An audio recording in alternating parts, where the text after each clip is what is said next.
I've worked in the mailroom of a mid-sized insurance company for 6 years. Nothing exciting, but it paid the bills. That all changed when we got a new mailroom supervisor named Phyllis. Phyllis had been promoted from another department and arrived with a spiral notebook full of improvements she wanted to make. One of her first decrees was about the mail carts. The rule was simple, according to Phyllis. All mail carts must be returned to the storage closet at the end of each day. Not left in the hallway, not parked by someone's desk, not even left in the mailroom. Storage closet only, every single night, no exceptions. She made us all sign a form acknowledging we'd read the policy. She also said the closet would be locked, and only she had the key. We all looked at each other like, okay, this is weird, but whatever. Here's where it got interesting.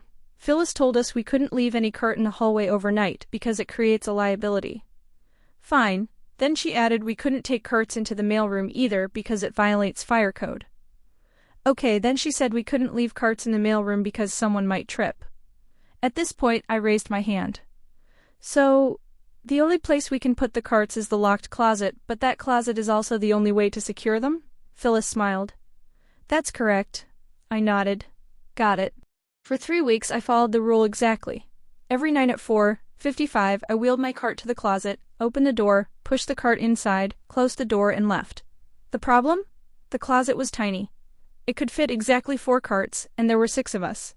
After 2 weeks the closet was always full.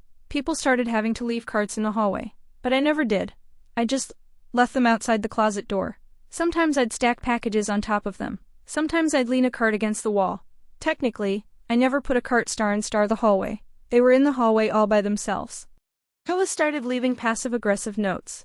Please remember, carts belong in the closet, not near the closet. So I started putting them in the closet. Except the closet was full, so I would take one cart out, put it in, and another one would fall out. The next morning we'd all find carts scattered across the floor like some kind of metal dominoes disaster. Phyllis called a meeting. Someone is sabotaging the cart situation. I sat in the back, nodding along, taking notes. I had 17 pages of notes by then. Day 23.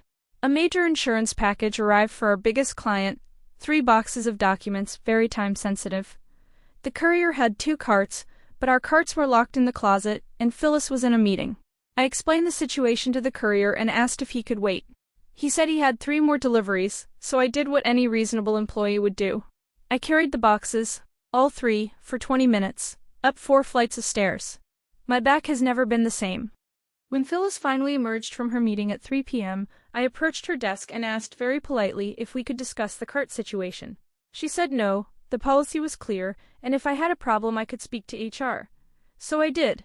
I drafted a formal request to HR outlining the problems with the cart policy, complete with diagrams of the closet, measurements of the carts, and a tally of incidents.